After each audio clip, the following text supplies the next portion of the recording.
Congressman Alan Grayson is a Democrat serving Florida's 9th District in the U.S. House of Representatives. He serves on the Foreign Affairs Committee as well as Science and Technology. Alan grew up in public housing in the Bronx. His parents, a public school teacher and a principal, instilled in him a lifelong passion for learning. Alan graduated from the Bronx High School of Science and went to earn a bachelor's degree with a high honors from Harvard in 3 years, while working his way through college as a janitor and night watchman. After graduating at the top 2% of his class, Alan worked as an economist for 2 years following graduation. He then decided to continue his education, returning to Harvard to pursue a law degree. He simultaneously earned a Juris Doctorate with honors from Harvard Law School and a Master's of Public Policy from the John F. Kennedy School of Government. After law school, he clerked for 2 judges who would later join the Supreme Court, Ruth Bader Ginsburg and Antonin Scalia.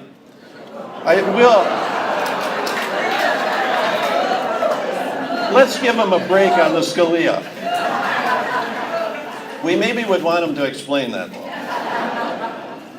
In the early 1990s, Alan co-founded an internet telecom company that pioneered discount pricing in the long-distance telecommunications industry.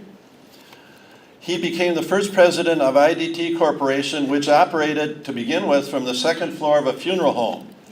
The small company grew into a $2 billion a year business.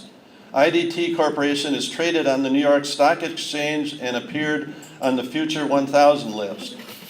After several years in that industry, he returned to the practice of law. At his firm of Grayson and Kubley, Alan specialized in whistleblower fraud cases aimed at Iraqi war contractors. He's the only attorney to successfully bring a fraud case to trial against those who illegally profited from the war in Iraq.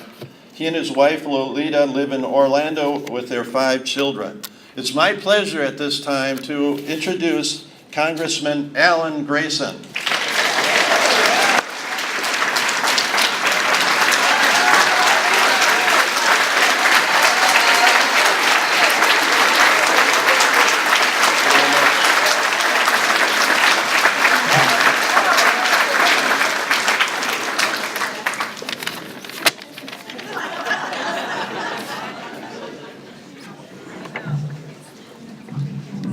Thank you. I have to say honestly that I had no idea that I was that impressive. I'm sorry that I'm late. Cleveland was closed, and that's something you don't see very often.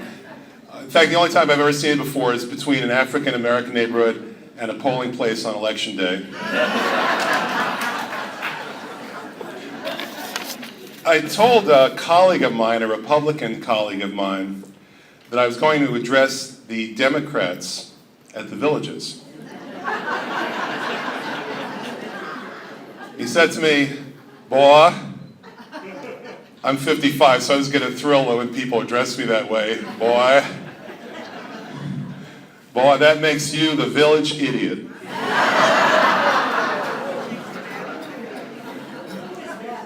I said, "What do you mean? There are Democrats in the Villages." He said, you might as well be addressing a bunch of Hebrews at the Vatican.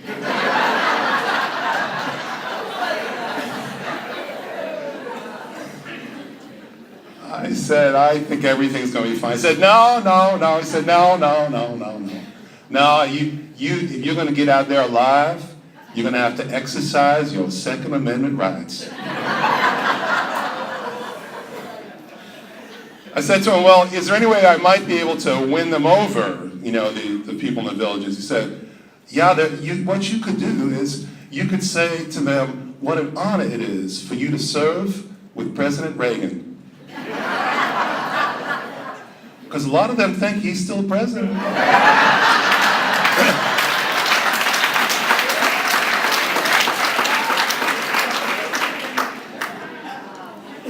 And then that don't, you just say that you think that President Reagan is the second best president that we've ever had after President Cheney.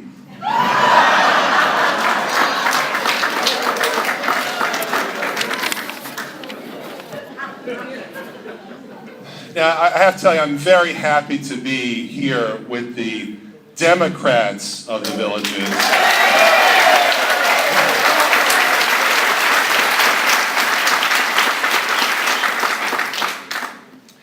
Actually got a copy of the plan for the Republican meeting, and I'm happy to be here instead of there. Listen to some of the stuff they're going to be doing. At the beginning of the meeting, at 8 a.m., they're going to raise the flag, the Confederate flag.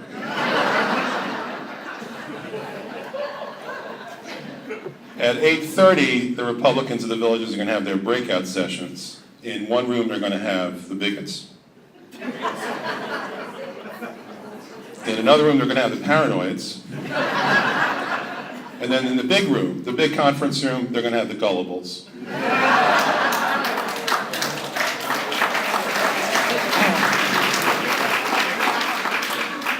And then those Republicans are all going to get together in one room, and they're going to have a group discussion on the subject of how gay marriage ruined my straight marriage. By no one.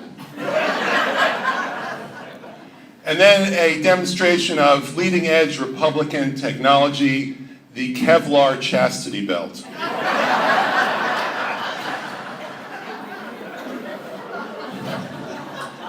At 11 a.m., they're going to have a colloquium on the dangers of education. At noon, Governor Scott, their guest speaker, is going to have a discussion on how I bought my job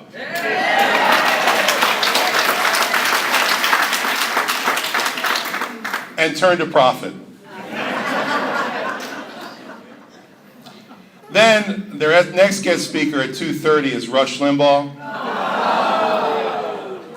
He's going to speak about how prescription drug addiction improved his life.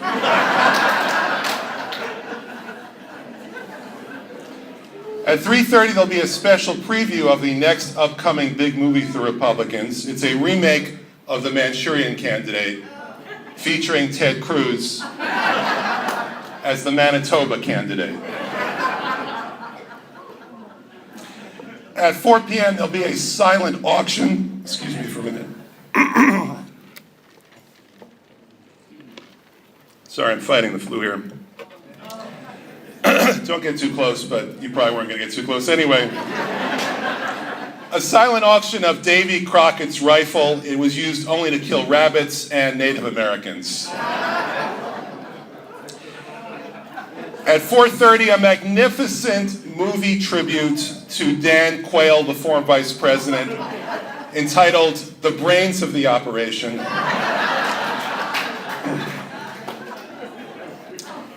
At 5 p.m., a speech by Sarah Palin on the subject of whatever is on her hand.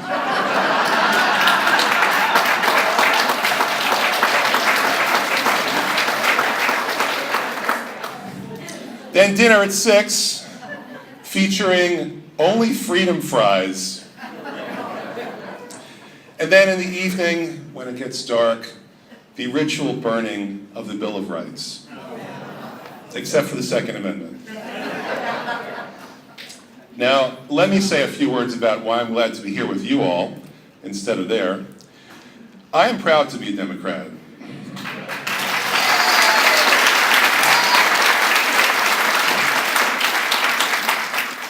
My goodness, I thought that would be a controversial statement. I was obviously misguided about the composition of this group. Raise your hand if you're a Democrat. Okay, raise your other hand if you're a Democrat. Okay, see, Democrats can do two things at once. Now let me explain to you why I am proud to be a Democrat. I, for better or for worse, am forced to sit in the same room as 237 Republicans day after day, every week, for literally years on end. So I do have some insight into how we think and insight into how they think. And I feel that I'm part of a tradition that has not only given us Social Security, Medicare, the right to organize, a safe workplace, a clean environment, but also something that stretches back much further than that. I'm part of a 3,000-year-old tradition that feeds the hungry, shelters the homeless, and heals the sick.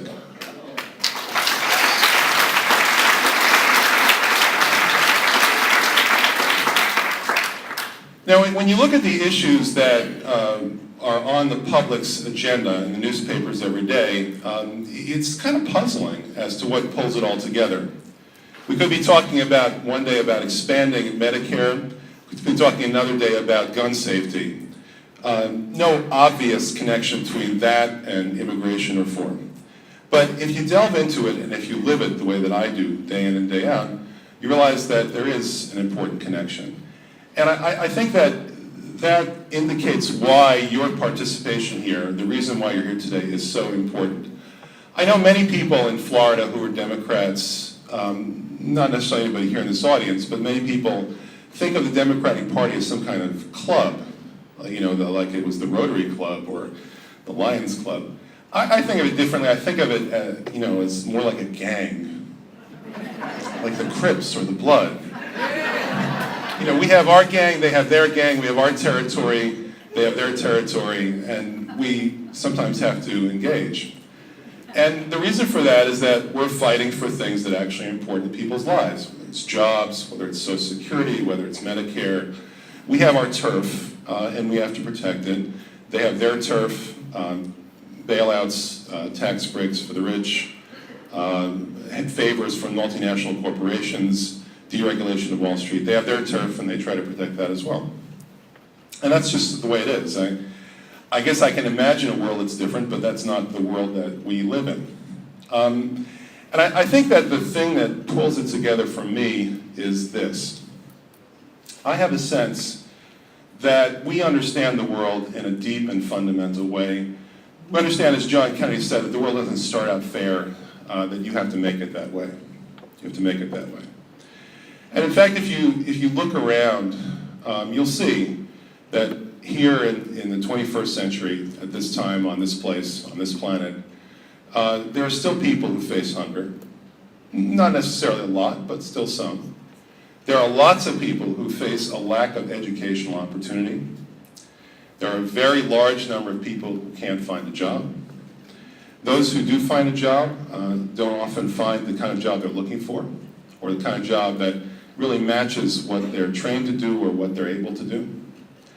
We are, in fact, chained by poor health, hunger, a lack of educational opportunities, discrimination, bigotry, the things that hold us back from being everything that we could be. And I don't want to sound like an army recruitment ad, but the fact of the matter is that what we believe as Democrats, fundamentally, is that everyone should be all they can be. That's what it's all about.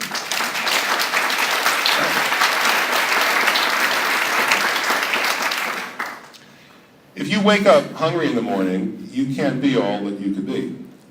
If you're an 8-year-old and you go to a school where you learn nothing of any value, you can't be all that you could be. If you face bigotry, discrimination, you can't be all that you can be. If you're too sick to get out of bed, then for sure, you can't be all that you can be. So our philosophy is a simple one. We understand that the way to make everyone better off is to make everyone better off. That we need the best possible contributions from everyone. And it's not going to happen by itself. It has to be created and made that way. You can't rely upon individual effort to overcome social stigmas. You can't rely upon individual effort to put everybody back to work. If one person is out of work, that's a personal tragedy. If 25 million people can't find full-time work, that's a national tragedy. And it only can have a national solution. So basically, we're the party that doesn't kid ourselves. Now, the other folks, they believe that you can raise yourself up by your bootstraps even if you're a cripple. Well, it doesn't work that way. They believe that everyone can accomplish anything, and by everyone they mean the Koch brothers. Now, if you have our understanding of things, then you wake up every morning with a kind of a burning desire to make things better, because you understand that it doesn't have to be the way it is. That we have the ability in this country to make this country a paradise. Our gross national product is now over $16 trillion. Work that out and you'll see that that means that that's $50,000 per year for every man, woman, and child among us, among 320 million. $50,000 is a lot of money. Now, you may say to yourself, well, obviously some people are getting more and some people are getting less. And that's true. And that's true everywhere in the world. But the fact is that the resources are there to make sure that every empty belly is fed, to make sure that everyone who is sick can see a doctor and get the care that they need to stay healthy and to stay alive. The resources are there to make sure that everyone who is a shut-in is no longer shut-in and they can get out.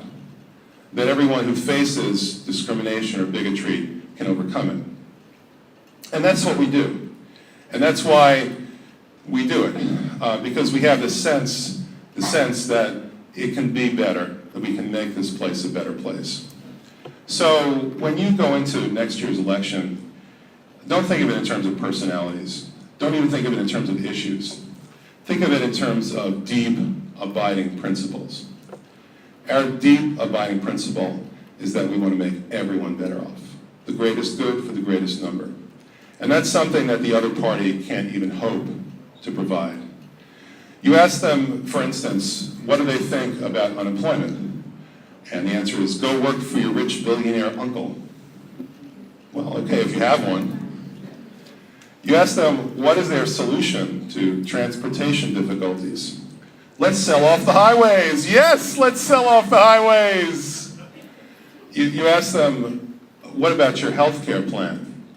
And the answer is, the Republican health care plan is, don't get sick. And if you do get sick, die quickly. So, you know, we are the party that actually takes a stab at solving the problems in people's lives. And the other side doesn't even hack at it. Now, I sometimes get criticized by the Republicans for pointing that out.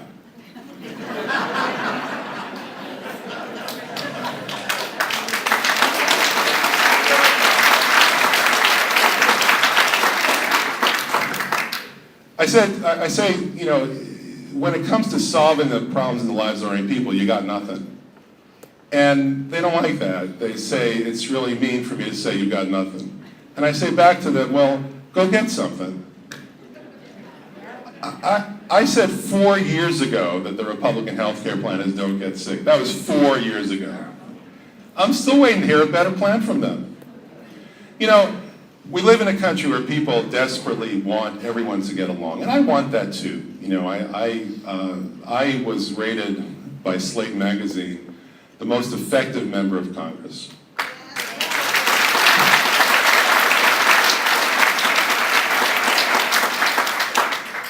Passed more amendments this year as a Democrat in the Republican-controlled House than any other member of Congress, number 1 out of 435.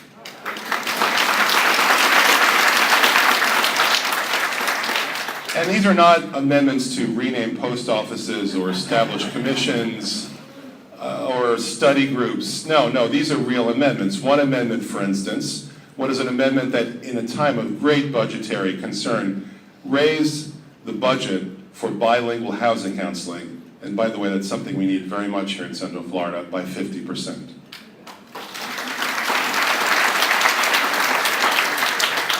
I got the Republicans to go along with that. Another one of my amendments forbade the Department of Defense from engaging in torture. In other words, no more Abu Ghraibs.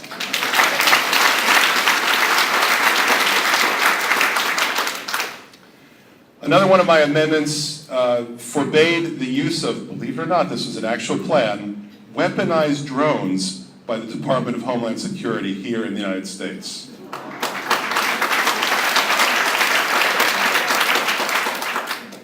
Now, there is this fake sense that if members of Congress had dinner with each other more often, maybe something good would really happen. I think we'd gain a lot of weight.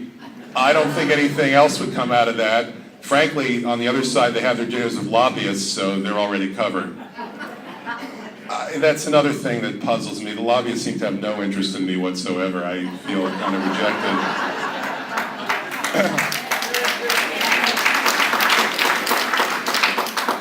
I have to tell you this is incredible to me. A few weeks ago, we put out an image in one of our emails with a burning cross in it and 2 Klansmen in the picture. And the burning cross made out the T in the word Tea Party. And the caption was, "Now you know what the T stands for." And my point was to illustrate that in the same way that the KKK was the home of bigotry a generation ago, today the home of bigotry, all these people who claim the president's a Kenyan or a Muslim or whatever. And you should see what they say about the Jew who represents them in Orlando. You know, all these people, their home today politically is the Tea Party. That was the point I was trying to make. Well, the other side got so incensed by this that they launched a campaign. I'm serious, this actually happened. They launched a campaign to write into lobbyists and to tell those lobbyists not to support our campaign any longer. One lobbyist told me, I'm not kidding, this is true, this lobbyist told me that she got 5,000 letters from people urging her to stop supporting my campaign. And I would say, call off your dogs, but there are no dogs, okay? That's not where we get our support from. That's not it at all. So, basically, my point is that what's at stake for all of us is literally the future of the country. If you want a country with cheap labor, if you want a country where nobody's safe and the air is polluted and the water is polluted, if you want a country where contraception is no longer your choice, but the government's choice, and terminating pregnancy is no longer your choice, but rather the government's choice, and if you want a country where Wall Street can reach into your pocket anytime it wants and take out anything it needs, then by all means, go to the other meeting. If you want a country of justice, equality, and peace, welcome.